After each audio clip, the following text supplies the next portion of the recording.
Let's see how you can switch the order of integration for a double integral.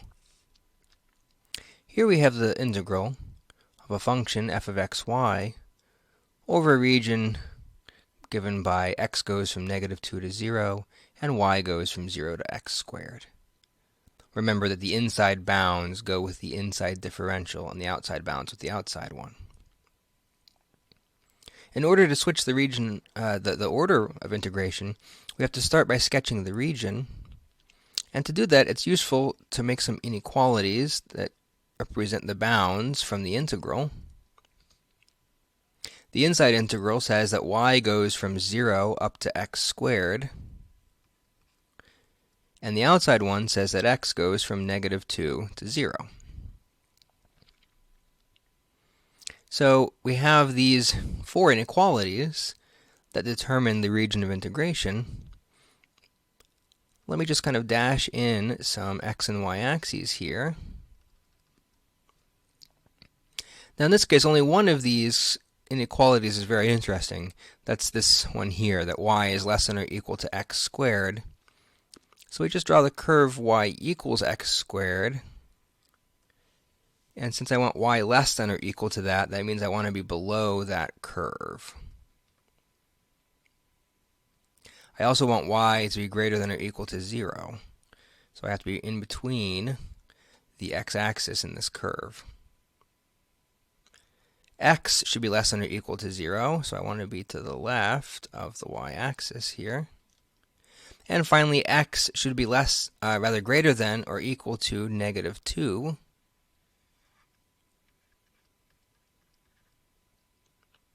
So I want to be to the right of this vertical line, to the left of this one, below the parabola and above that line. So that means that that's my region of integration right here.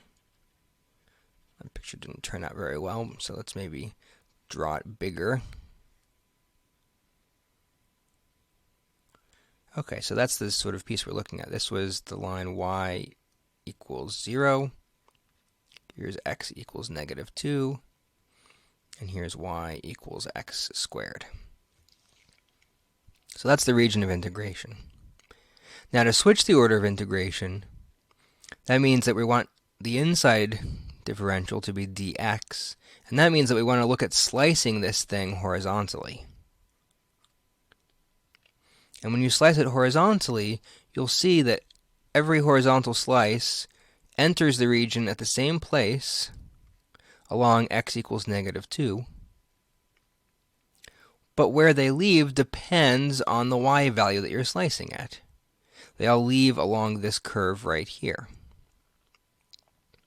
Well, if y equals x squared, that means that x is either the square root of y or the negative square root of y.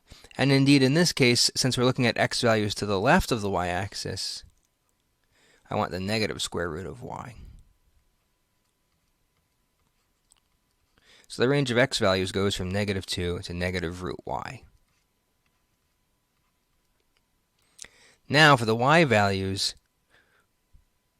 when you're doing horizontal slicing, your y values just tells you the smallest y value and the largest y value of your region. The lowest one is just y equals 0. The highest one corresponds to this corner up here, which is the intersection of x equals -2 and y equals x squared.